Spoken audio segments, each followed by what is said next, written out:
Hi, everybody. Welcome to episode 132 of Radio 815, the podcast dedicated to examining the works of writer, director, producer J.J. Abrams and his extended Bad Robot universe. I'm Matt Crandall here with Marcelo and Estroza. Today, we are taking a look at the final episode of Fringe, Season 5, Episode 100 of Fringe, as we finish our rewatch of this classic sci-fi series 10 years after the finale aired. We are now diving back in to see what J.H. Wyman, who wrote and directed this thing, cooked up for us.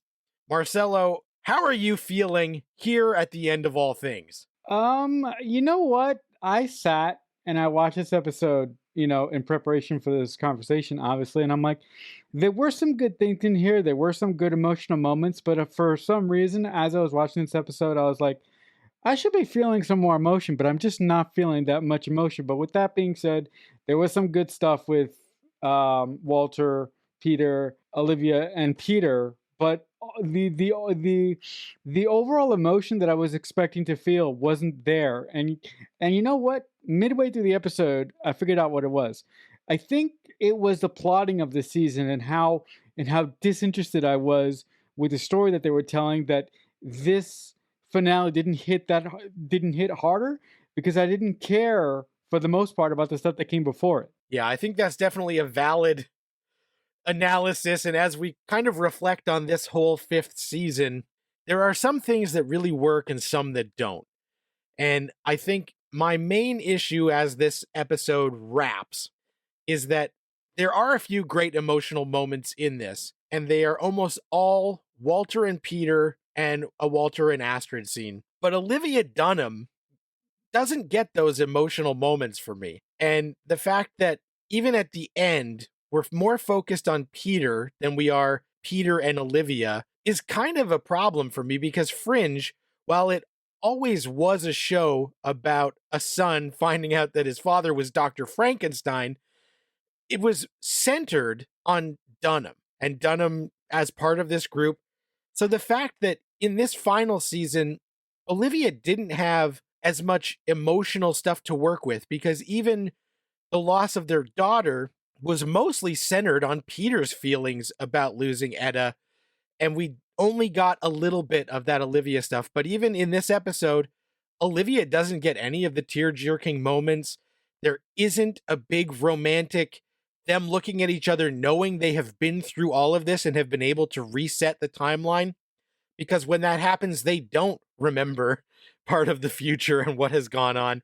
So I just found those choices by Joel Wyman to be a little bit puzzling to me, because it really shifted to be a show that the emotional heart was this dynamic between a father and son, which has always been there, but was never the main central focus of the entire show.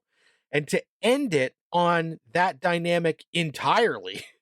And yes, by the end of this episode, Olivia gets supercharged and does a cool Cortexiphan thing, but she doesn't do anything emotional. All the emotion is Peter and Walter.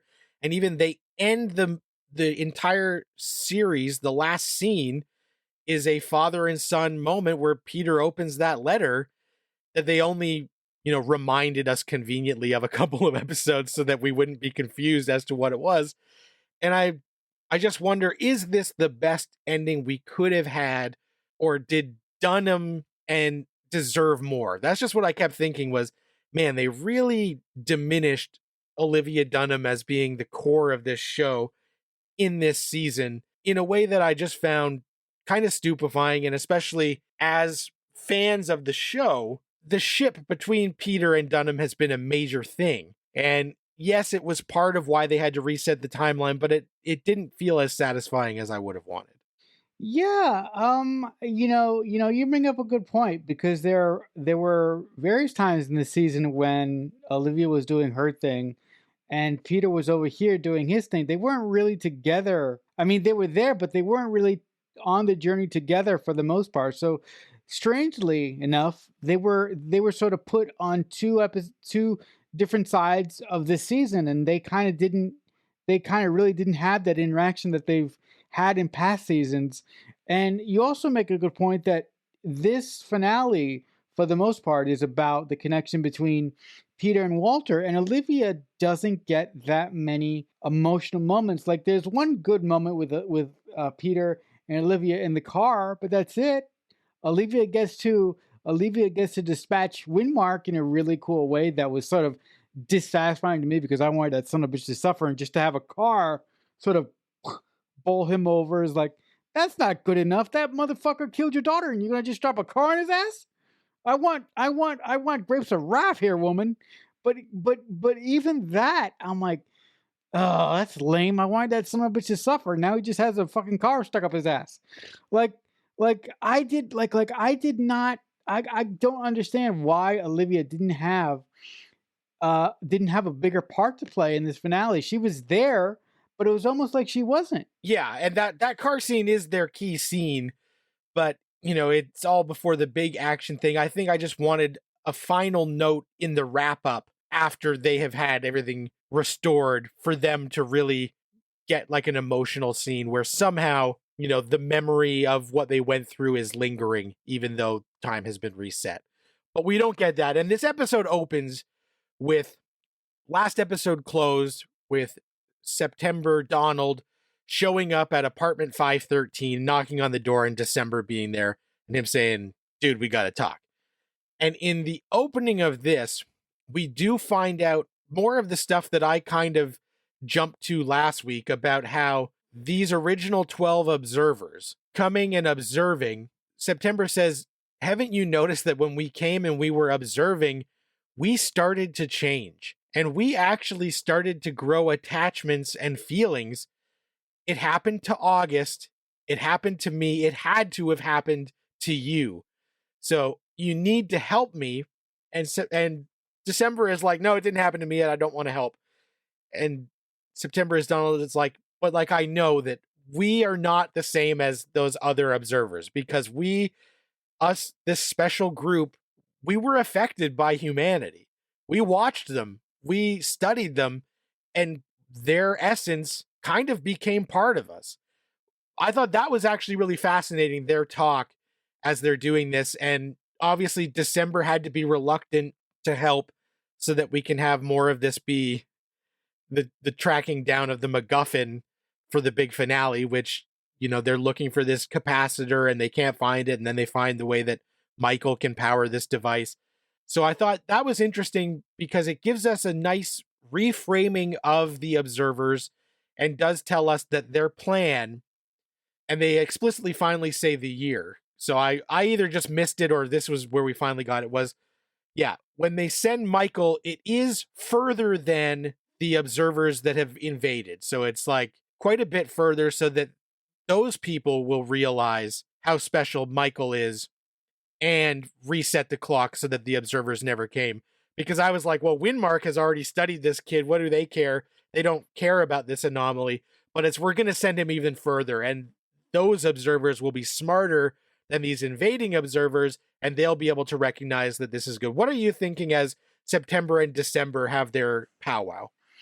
I really love that conversation because September, since he was introduced, was always a fascinating character to me because out of all the observers, he was the one that we focused on the most.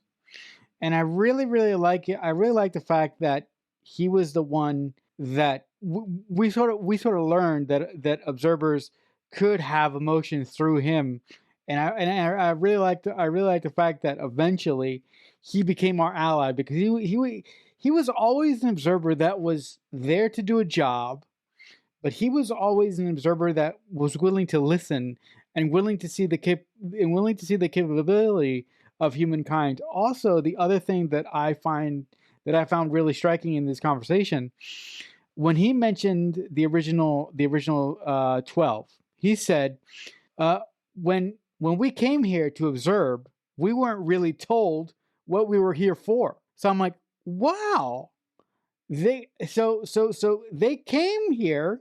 They came to this to they came to this they came to our original time period, not knowing what the original plan was. So I really like that this other team of observers that eventually invaded, they wanted to they wanted to take over humanity from the very beginning. I'm not sure how that fits with the rest of the Fringe continuity, because Fringe continuity has always been, at least to me, about a guy, about a father who is incapable of accepting his son's death, and that's the cork that holds the whole universe together. Not this observer bullshit that we've gotten. But with that being said, that is a nice line to say to the audience that the original 12 had no idea what they were really here for. So I find just that line within itself fascinating. Yeah, I think that was really cool. And I especially liked after that, we start to see that Windmark, we know, has basically realized that Broyles is not on their side. He figured out that last episode that when Team Fringe discovered Michael's location, the only person who could have leaked it to them was Broyles. And so Broyles shows up and he takes a phone call in his car, and then he leaves his car, and the observers jump in and they actually bring back technology that we have seen before, which a few seasons ago, there was a time where Peter needed to get an audio recording out of a window as if, sound waves had been recorded like a vinyl record. And so they bring that back, which I thought was really cool, to bring back something from a few seasons ago and have it used against us. And so the observers play back this recording and they figure out that Broyles is talking to Team Fringe and what's going on. And so I love that Broyles gets a few moments to shine, because in that moment we're like, oh shit, they've found him out. What's going to happen? They let him go, and then I'm worried that he's going to lead the observers right to our team. But they give him a great moment where he is smart enough to recognize that this is all going too smoothly, and he says, I can't make the meeting. They're on to me, and he gets captured again. But I thought that it was nice that we are finally giving Broyles more to do in this future timeline in the finale. And Windmark realizes that this guy is the dove, the mole that they have been looking for this whole time. And so we know, Broyles has been instrumental in this battle. And I thought that was a nice moment, especially now with everything that has happened with Lance Reddick no longer with us. For him to get a few nice moments in this finale really felt satisfying, and I was happy to see him there. As that's going on, there is a moment where Peter has to go remove some stuff from the amber, and he comes across a beta video cassette. This is the emotional peak of the episode for me, and I think that it is really good, but it comes so early that I'm really surprised we didn't save one of this like heavy hitting moments for later. But Walter lets him play the tape, which is kind of wild to me that Walter didn't stop him, because he should say, like, play this later, like this is not for now. But so he watches it, and on the tape Walter says, look, we're going to send Michael to the future, but when he's in the future, someone has to bring him to the right person. So someone actually has to go with him to make sure he gets in the right hands, and we explain to those people why this kid is important. And I'm going to be that guy. Back in 2015, I gave myself an injection for an inoculation, and when I go through to the future, I cannot come back, because we cannot create a paradox that will ruin everything.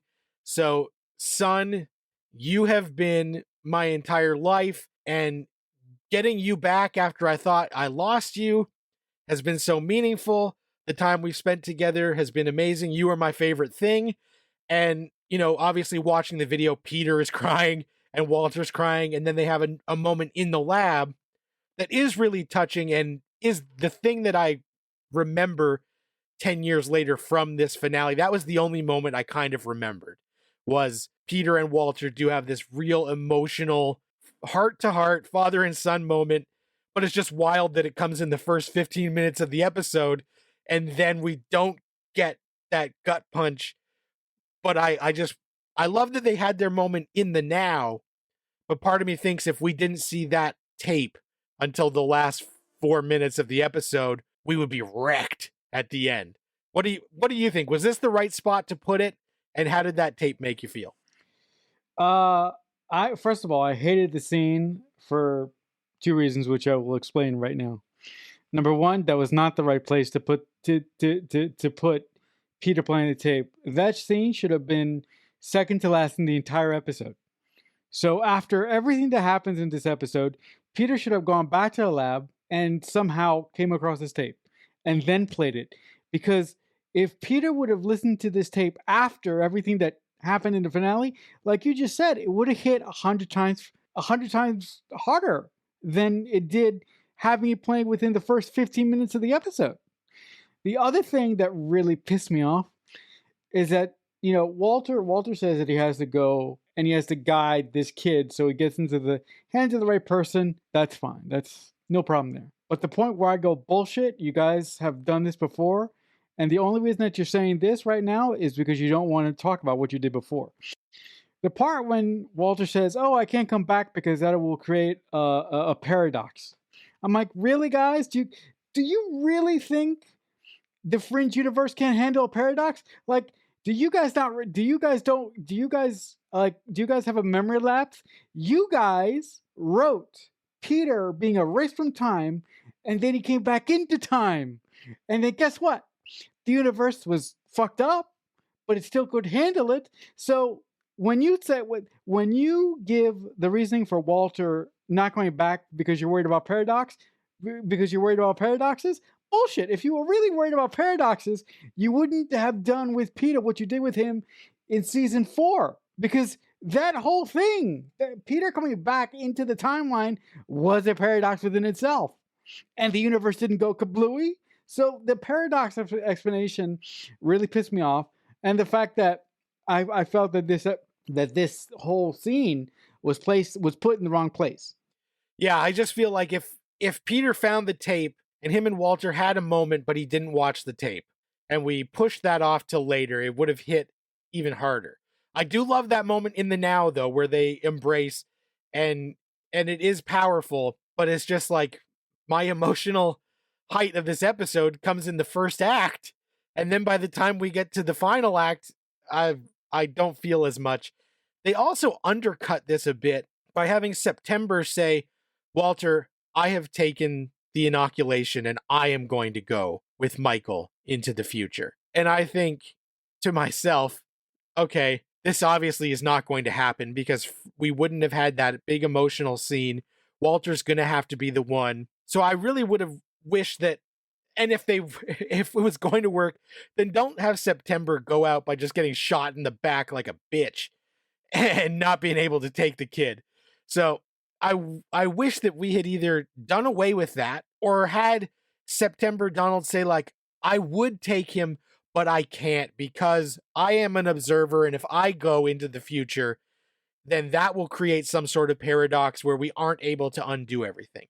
I wish they had just given us a better reason why September couldn't take the kid instead of this fake out where we think that he might take the kid instead of Walter, and then just have him go out like a punk. But I have we'll get more to the final sequence of events in that last action scene because I've got more than a few nitpicks about the way that all goes down.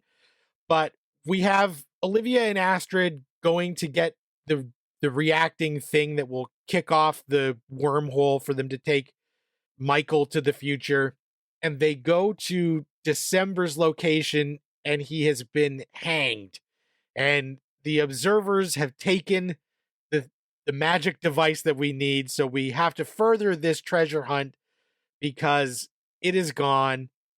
But Astrid comes up with an idea that if they can use the shipping lanes that the observers bring stuff through, that we have seen the device that does that, then maybe they can use that as the wormhole to the future, which is honestly what I thought 5 episodes ago. Whenever we had that episode where Peter was doing terrorist shit and they were shutting down one of these wormholes to stop a shipment, I kept thinking, if our whole plan is that we need to open a portal to a future, why don't we just use this? Now, obviously, they want to send Michael further into the future, but I thought even if Team Fringe had taken Michael through one of those earlier wormholes and then when they were in 20 whatever found a way to get him further, that could have been cool. but it raised more questions than it did anything. It just made the whole treasure hunt that we have been on this whole season for the rocks and everything even more frustrating in retrospect, where we can't get all the pieces and we have to use an alternate method. But I did like that Astrid comes up with this way that we already know this technology, so it made it an easier pill for us to swallow. With that whole thing of the shipping lanes and Astrid coming up with the whole plan that we could just use that to get Michael and to get Walter where he needs to go. I felt that really undercutted the entire treasure hunt aspect of the entire season, because like everything that we spent 13 episodes collecting to get this fucking thing to work just kind of just like, oh shit, all this crap that we made you sit through doesn't matter. We're gonna throw this aside and we're gonna do this. Really? Come on. The other the other thing the other thing that I really felt in this episode is that usually with finales, like your main cast, everybody, like if it's written properly with your main cast, everybody gets a moment, right? Everybody gets a moment to do their bow, right, or to take their final bow, then walk off the stage, and then they're done, right? That didn't happen at all in this episode. There were a lot of characters who I felt were there but got shifted got undercut. One guy who had a really good moment, who really didn't get it well. You know what? He had his moment. I will say, because I was going to say that Lance Reddick didn't get his moment, but he did. He did. Uh, like Olivia got undercut, right? Astrid got undercut, and Olivia got undercut. So that's like half of the main cast who really got undercut. The only serious meat that came out of this finale, like me and Matt have been saying here for this episode, is the relationship between Peter and Walter. And I understand that the series was born out of that conundrum of that relationship. But I'm like, it's your final episode, guys. Give your cast a curtain call. And I didn't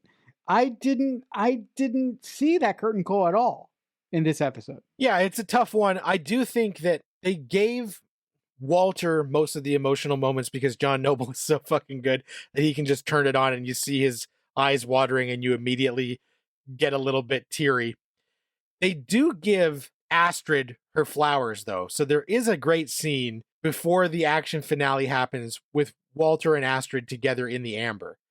And he's kind of tipping his hand that he's going to have to fuck off forever into the future. And he's like, you've been a great assistant and I've appreciated this all. And Jessica Nicole gets to play it, sweet. And they have this nice moment. And then as she's walking away, he says, it's a beautiful name. And you're like, you fucking bastard. So like, it's such a nice moment.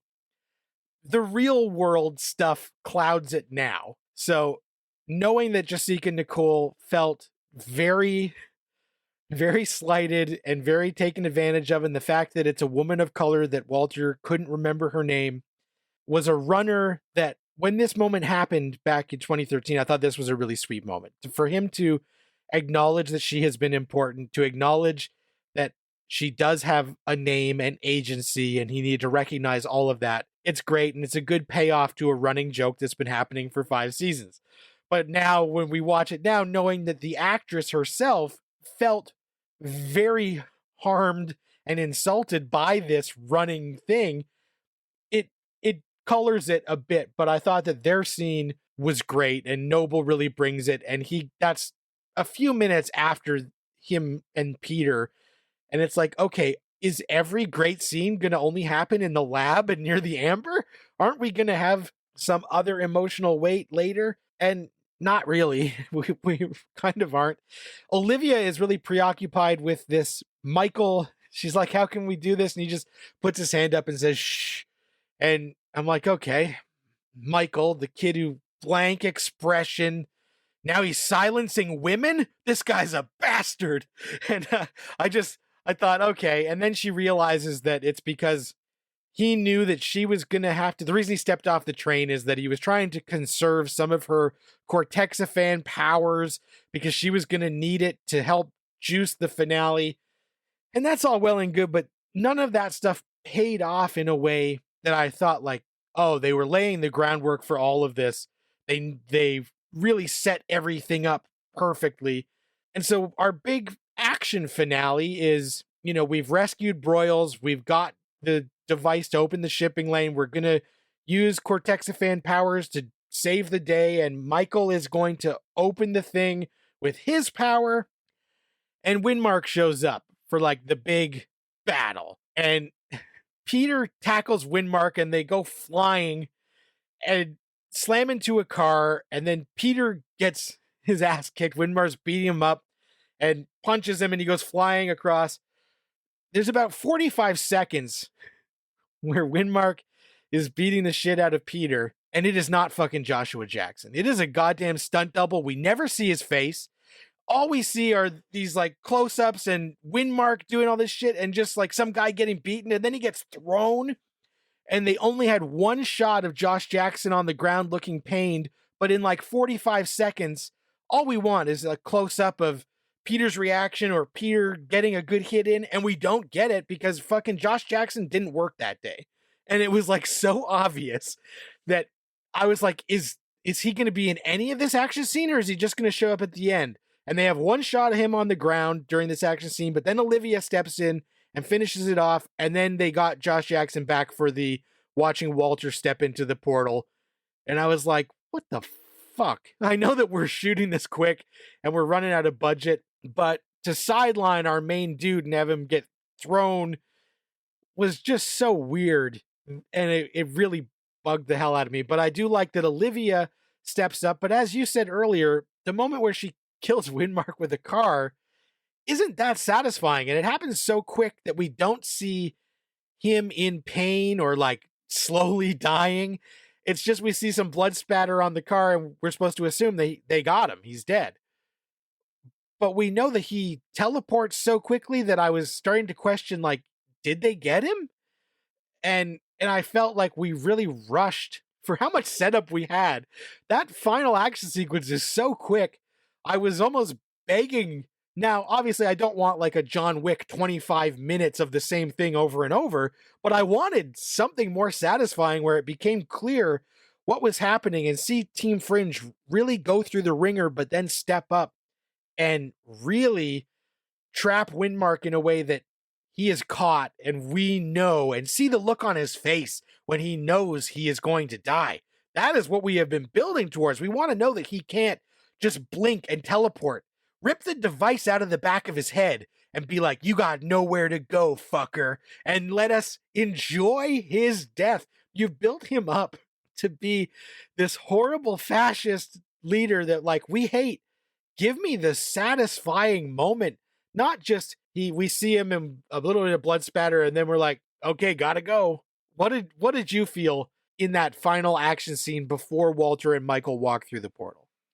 Yeah, I felt the final action sequence of the entire series was very, very underwhelming because, as you said, Windmark was there trying to get this kid who still doesn't speak for a second, and then Joshua Jackson was fighting Windmark. But like you said, during that fight, there are no close-ups of Joshua Jackson at all, so it's very, very apparent that Joshua Jackson wasn't there. And like you said, you get that one quick shot of him on the floor in pain, and you get Joshua Jackson there for the reaction shot of Walter and the child going through the portal.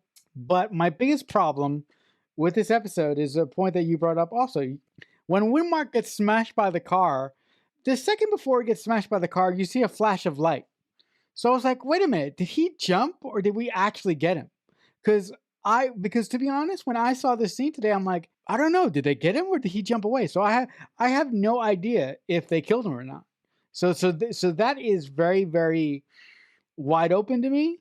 Like for my money, this scene should have been fucking epic. This scene should have been at Raiden Lake. Like move this whole fucking thing to Raiden Lake, do something cool with the water. And here's another thing. Bring in the actual resistance. Bring in the resistance. Where the fuck is the resistance? We only see one or two guys from the fucking resistance. If they were able to get a bunch of fucking guys from the resistance, move this into Raiden Lake, find a cooler way to kill Windmark. You just said it. Rip the goddamn thing out of his head, and then watch him die or whatever. There's a moment when Olivia is on the ground during this finale, and she's looking at the bullet. She's looking at Edda's bullet, and I was like, wait a minute. What if she picks up that thing and she sends it right through Windmark's head? That would be fucking awesome. But again, he got crushed by. But again, instead of getting a bullet through the head or finding some other way to torment this this bald bastard, he just gets crushed by a car. He essentially gets a car up the ass. And I'm like, that's not good enough. And another thing, did you notice? Look, you probably noticed. Did you notice the only one that was crying when when Walter and the kid went through the portal was Astrid? Like Peter was welling up a little bit, you know. Olivia was fine, whatever. But we didn't get a close up of Broyles or any of the or any of the Resistance guys. We just got like the main Fringe crew, right? And then a second after that happened, exactly what you did not want to happen started happening, and I went, oh, here we go with this shit. But seriously, but what did you think about the final moments of Fringe with the final two scenes here? So I think that those final two scenes work, but like I said, I wish that we had something that hits harder.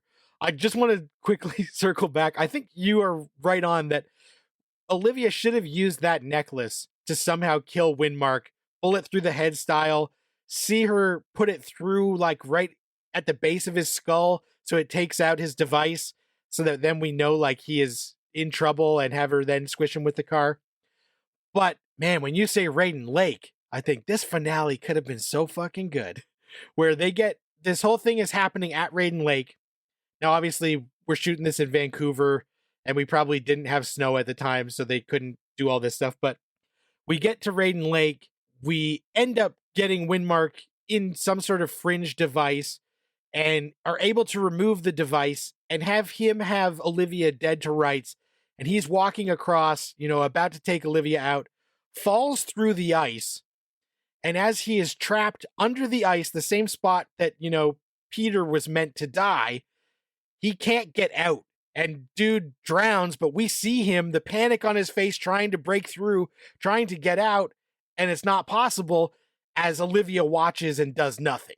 Like, I would have loved something like that, and have it come slightly full circle. And speaking of full circle, I didn't mention it, but there is a moment where we do use a lot of the old Fringe tricks. So we use the weird monsters that come out of your stomach and that weird gas that seals your orifices and stuff. We use that again. So I love that when we have a big moment where they are assaulting this place and rescuing Broyles, we do get a lot of callbacks to earlier Fringe events. So I thought that was great. But then fucking September is out here catching strays, literally, and that's the worst. I really wish, if September had to die, don't have him just get shot by a random bullet out of nowhere. Have him sacrifice himself to do something bigger in those final moments, so that then Walter realizes the fate that he thought was inevitable, but he had false hope wasn't going to have to go through with it. Have that pay off bigger. And I do think that, yes, as he's walking through, we see Peter, Olivia, and Astrid. Astrid is emotional. Olivia is just kind of probably too juiced on adrenaline and cortexiphan to really react. And Peter mouths, "I love you, Dad." And Walter says, like, "I love you, son." And it's a sweet moment, but we already had that moment. We already had that moment 20 minutes earlier, that we didn't need them to mouth the thing that we already know. They could have said that with literally just a look. And so when they both mouth this, I'm like, we're not fucking stupid. We know what they're saying to each other. We don't need them to literally say it to each other again. He walks through and we are back in the park. So Walter is gone. We're back on that day where the observers initially came, and Peter and Olivia are there. But this is mostly like Peter's POV of watching Edda play, and he grabs her and gives her a hug, and Olivia is just kind of chilling out. And I'm like, all right, they have a very small family moment. But as I said earlier, I wish we could have a moment where Peter and Olivia embrace Edda, and she starts to be like, "You're hugging me too tight. Like, why are you guys doing this?" And we can see on their face that in this moment, instantly, they still have some sort of, even though it's illogical, I want it for the emotional reason. I want them to still have some sort of remnants of everything they have been through. And it can fade away in that scene, but have them looking at their daughter and each other, knowing like, we lost her, but now we're back. All of the shit we have been through in these 13 episodes has finally paid off. And we've been through this traumatic event, but now we're together and nothing will split us apart. Because as we know, on that day in the park is where the whole thing fell apart because Olivia turned into a catatonic, emotionless person after their daughter disappeared and didn't band together with her husband to make this thing work. So I still think like, is this a perfectly happy ending? Because even though this family is together, if something else happens, are Peter and Olivia just going to split again? So I wanted some sort of acknowledgement where they say like, we can see on their face that they remember. And while that memory is still there and it's fleeting, like this time is different. No matter what happens, this family unit, to quote Avatar, this family is our fortress and they are going to stay together no matter what happens. And I wanted that moment. Then we cut to just any random fucking day and Peter opens the mail and it's the white tulip from Walter that we knew was coming, but Peter gets this weird look on his face because now he's going to have to find out that his dad is gone, because when they reset the timeline, he doesn't know that Walter is vanished. So we know that there's going to be that pain. How did you feel about those final two scenes when we're back in 2015? I did not like them at all, because it felt to me that they were reusing the same opening that we got in episode 1 of the season. Because if you can notice, Anna Torr is in the back, right? And like you just said, the scene focuses primarily on Peter and Peter's willingness to get his daughter to come to it, which is really, it's a really dumb shot. I would have done it a different way. It's so dumb because it's like Peter going like, just shoot it a different way. That's dumb.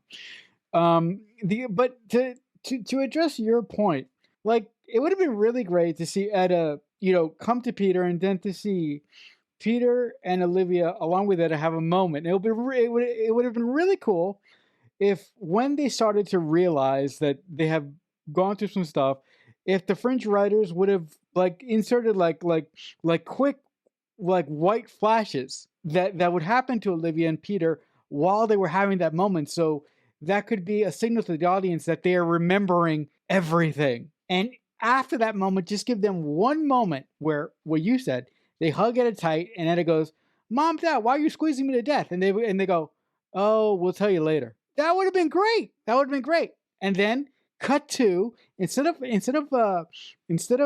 Peter getting the mail at the house, cut to Peter going to the lab for some reason. Then finding the tape, then playing the tape, and end the show right after the tape ends. And Walter saying that, Peter, you were my favorite thing. Cut to Joshua Jackson's face, a tear. That's it. End of show. Right there. Finished. Done. That would work so much better, especially because even on the tape and in these final Walter scenes, he's saying the reason it has to be him who takes Michael to the future is because everything that has gone on since the beginning of this show has all been the ripple effect consequences of Walter's actions when it came to Peter and the other universe and everything. And so to end it with that tape where he says, I had to go because I needed the forgiveness and I needed to set everything right, even though we're only going back to a problem that only started at the start of this season, that Walter explanation brings it back to the entire series. And the fact that we played that tape so early in the episode means that when we were in the park and then Peter opened the envelope, it's barely a memory by that point. And I really wish that we had seen that moment where if they don't remember, and that's the choice you want to make, where he does find the tape and Walter is gone. And as you say, he watches it. We are crying. He's crying. End of series, with the thing being, this is the consequences of my own action. I'm doing this for absolution, but I also wouldn't change a thing because you were my favorite thing and the stolen time was worth it. And then it would be like, fuck, they did it. They nailed it. And it's like, those elements are here. You just put them together wrong. So I get frustrated. And I mentioned when we covered Lost that, like, one of my least favorite things is where the emotional payoff or the action payoff of a finale, especially a series finale, it's fine if it's a season finale, but a series finale where it only mostly ties back to the season premiere or a problem that only started, in that specific season and doesn't tie into the entire series as a whole. That tape scene does tie into the series as a whole, but if they had saved it for the end, then it would feel so much more satisfying, and it wouldn't feel like, okay, we really did something different with this season, and I just don't know if it was the right choice. Even now, 10 years later, I'm not sure it was. I'm not sure that this was the best final season we could have had of Fringe. I know we didn't want to just do Team Fringe investigating mysteries of the week for a final 13. We wanted to make it a bit more epic, but in doing so, we lost the plot a little bit. And so, watching this final season now, I enjoyed it, but I had so many issues with it. But that emotional moment that comes 10 minutes into this episode does work. And if they had saved it for the end, fuck, perfect ending, chef's kiss, we're all crying. Let's rewatch the whole damn thing right now. Yeah, look. Like Matt just said, there are good ingredients here within this final episode, but they were all cooked wrong. It was like J.H. Wyman had the perfect recipe, but he didn't know how to cook it right. In reference to the entire season being a misfire, because you just said, even now, even 10 years later, you're still kind of on the fence whether it was the right decision to do what they did or not. I will solve it for you. At least I'll give you my take on it. I don't think that this story was the right choice was the right road for them to go down at all. I said very early on, in our discussions about this final season, it should have been like like towards the tail end of season 4, introduce a big bad threat, and then have our Fringe team have to team up with the original 12 to deal with this big bad original threat in season 5. And if you wanted to do some Tommy Wimey bullshit with Etta, good, do that. But have her stick around for most of the final season, but kill her the second to last episode of the show. And if you do that, going into the finale, not only are you going to have the threat of this big bad, but you're going to have the problem that this big bad killed Etta just an episode ago. So you have all this emotional bullshit going into the final episode of the series. How awesome would that have been? And I'm like, God damn it, I'm pretty good. I mean, I'm not great, but I'm pretty good. Yeah, and I think that's dead on because, as I said earlier in this season when we were talking about the other episodes, if we had spent more time with Etta, it would have so much more weight. But she died in episode 4, and I'm like, we still got 9 episodes to go? I don't care. And it just should have hit harder.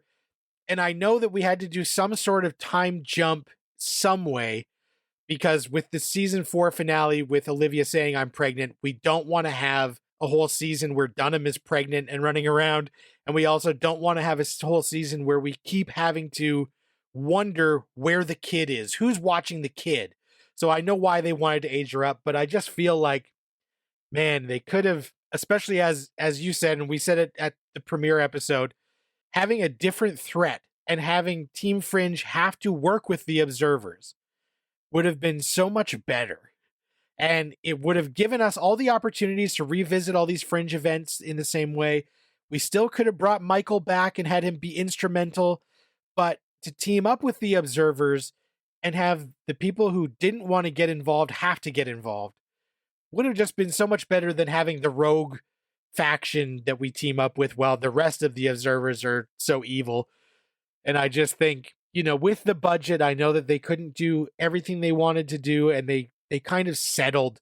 And I just felt like if they kept digging and did less MacGuffins and more emotion, it just could have hit harder. But looking back at the series as a whole and rewatching it now, 10 years after its finale, when I hadn't revisited any of Fringe until this podcast, there the positives outweigh the negatives for sure. And I think the majority of the great moments on Fringe come from the emotion and heart brought by the core main cast, because when you're assembling a cast like this, you are not going to do better than John Noble, Joshua Jackson, Anna Torv, Lance Reddick, Jessica Nicole as the core group, throwing in a bonus Seth Gable. We've got these people who just brought it. They made these characters their own. They made them memorable so that even years later, we're still thinking about these characters. Every time any of these actors pop up on any other show, I get a smile on my face. I just love this cast and think that the brilliance of this show, and with most Bad Robot shows in general, the casting is so on point and the actors they get give it their all. There's never a scene where you're like, this guy didn't show up, except on literal days where the people didn't show up and they had to use body doubles. But other than that, I think that's one of the great legacies of Fringe, is just the emotion and the character quirks that resonate on, and some of these sci-fi tropes that they reincorporated in a fresh new way, that now in this Netflix binge model landscape, so many shows wish they could tap into this stuff and try, but don't quite get to the heights that, even though we had peaks and valleys, the high highs of Fringe are still an all-timer. As we close out here, I just want to just ask you real quick. Now, this was off the cuff. I did not prep you for this. So if you can't come up with anything, my fault, because I didn't prep you. I should have prepped you. But off the top of your head, like what are some of your favorite moments or episodes of the entire series, if you can think of any off the top of your head?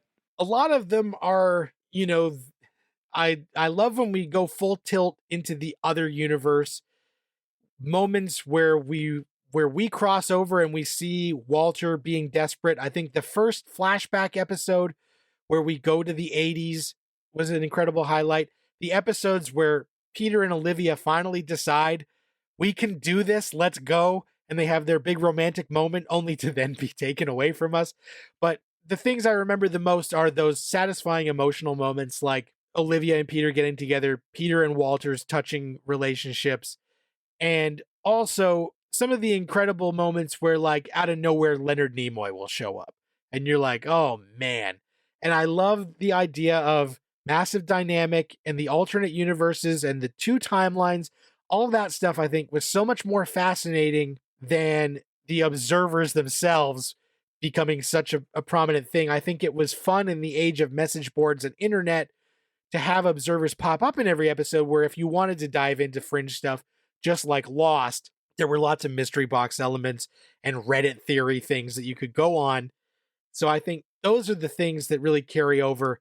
I can't name specific episodes because there are great episodes. There is no Through the Looking Glass episode of Fringe. There's not like one episode where you're just like, motherfucker, this is the best hour of television I've ever seen. There are great ones, but not to the level of Lost, where, like, there are episodes of Lost I will go to sleep and dream the entire episode because it is so buried into my subconscious. How about you, Marcelo? What are your key moments of Fringe? I really love Fringe. Possibly more than you. I have some great episodes I want to shout out here. Now, I really love the episode in season 2, the season 2 opener, when Olivia, Peter, and Walter, they go to that farm and they investigate the demon boy that's eating all the locals. I think that's a really cool sort of X-Files Z kind of episode. I like that one quite a bit. Also, I like the episode when they investigate the guy that has the shadow in his body, and the shadow is killing killing individuals because he needs radiation. Also, I love the episode Minuet, where that doctor kills all those people to get parts together to try and resurrect the girlfriend the ballet dancer. That is still my favorite episode of the entire series. I really really love that episode. Also, you're probably going to shoot me because you don't like this episode at all. I love the episode Brown Betty, the 1950s episode where Walter is telling Olivia's little nephew or something a story, and then the story that he's telling is being played out like in 1950s Fringe style. And lastly, I love all the John Scott stuff, all the early John Scott stuff, and that mystery and where that leads to. One more episode I want to highlight. I love the bottle episode when Peter and when the Fringe team get called to investigate this contagion in the office building, and everything that happens with that. Oh, I have one more. Sorry, guys, I'm almost done. The episode. Sorry, I swear, I'm almost done. The episode where the evil German scientist makes up this concoction of how to target people based on their anatomy and everything that Walter has to go through to figure out who this fucking guy is, and the big twist at the end is this guy was around, in the 40s, and he still looks the same. Those are some of my top Fringe episodes of all time. But look, um, like Matt just said, the final season of Fringe and some of the decisions that they made from a writing aspect, as far as Akiva Goldsman goes, Jeff Pinkner and J.H. Wyman. Look, they did the best that they could, but they could have done better in this final season. But that aside, I still have love for Fringe, and I still enjoy Fringe every time I watch it. Now that we are here at the end of Fringe, we need a little bit of a cooling off period because we have just completed Felicity, Alias, Lost, and Fringe all in a row. And as much as I love all of those shows, I think we just need a little bit of time off. So we're going to take a couple weeks to recalibrate, get a little bit of rest and relaxation in before we dive into more Bad Robot goodness going forward. And shortly we will announce the next series we are going to tackle. We're going to take a look maybe at a few J.J. Abrams films as well. So a lot more good stuff coming up very shortly, but just taking a little bit of time to reflect on the great shows that we have just watched for 2.5 years without stopping. So hopefully you guys will stick around and check out whatever we're talking about next in the future. If you like the show, we appreciate it. Thanks so much for listening. Please like, follow, subscribe, tell a friend. We are on any of the podcast platforms, Radio 815. We are also on YouTube at Radio 815. If you want to get in touch with us and tell us what you think we should cover that we haven't covered yet, by all means, let us know. You can tweet at JJUniverse815 or using the hashtag Radio815, and we will get those messages. If you want to get in touch with me, Twitter is in mid-collapse at the moment. I maybe will be on there at Matt Crandall. I am always logging movies on Letterboxd at MDC3000. Marcelo, how can the people get in touch with you? If you want to get in touch with me and talk to me about anything, whether it's a suggestion that you have for the next Bad Robot show we can talk about, or whatever, I will be on Twitter at CreekFanatic88. Thanks so much for listening. Until next time, Radio 815, over and out. Radio 815 is a Balloonhead Productions presentation in association with Killer Newt Productions.